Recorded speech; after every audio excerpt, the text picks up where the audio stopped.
Salut,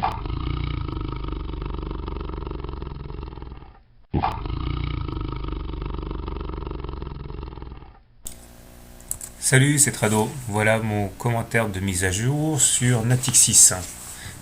Alors, malheureusement, pas grand-chose de neuf pour Natixis. On voit que la valeur est toujours à l'intérieur d'un grand canal ascendant bleu ciel à pente très croissante, mais que cette progression est capée depuis maintenant plus d'un mois par la résistance à 4,2 euros.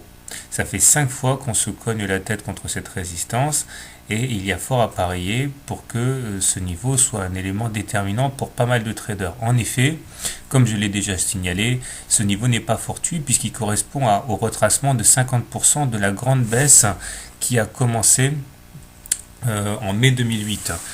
Retracer 50% d'une baisse est quelque chose de très classique et je pense que de nombreux intervenants qui avaient profité de rachats à bon compte sur Natixis profitent pour décharger la mule à chaque contact contre la résistance des 4 euros. Alors, un petit coup d'œil au niveau des indicateurs techniques nous montre que cette consolidation n'émeut pas plus que ça le MACD qui reste très croissant et au-dessus de son signal, de même que le stochastique qui reste ancré au-dessus de son signal et dans la zone de surachat. Quant au momentum, il continue sa lente progression vers le nord. Alors, comment analyser la situation actuelle au regard de Weinstein? Eh bien, nous sommes toujours en phase 2 de Weinstein, puisque nous sommes au-dessus de la moyenne mobile 30 semaines, et que cette moyenne mobile 30 semaines est croissante. Donc, en termes d'analyse de Weinstein, il est exclu de privilégier autre chose que des trades longs.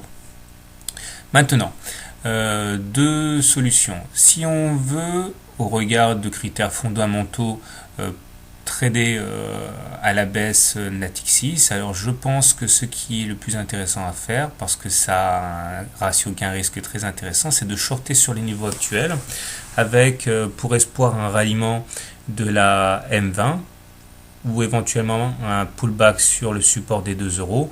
On prendra soin de mettre un stop loss au-dessus de la résistance à 4,2 euros, donc un excellent rapport gain-risque. Inversement, si on préfère se maintenir dans le sens de la marche, je pense que ce qui est intéressant ici, c'est de trader long avec pour objectif le haut du canal bleu ciel et un stop loss sous le niveau des retracements des 38% de Fibonacci à 3,42. Le stop loss ici serait confirmé par une double cassure du niveau de 38% et du canal bleu ciel. Voilà, bonne semaine et bon trade.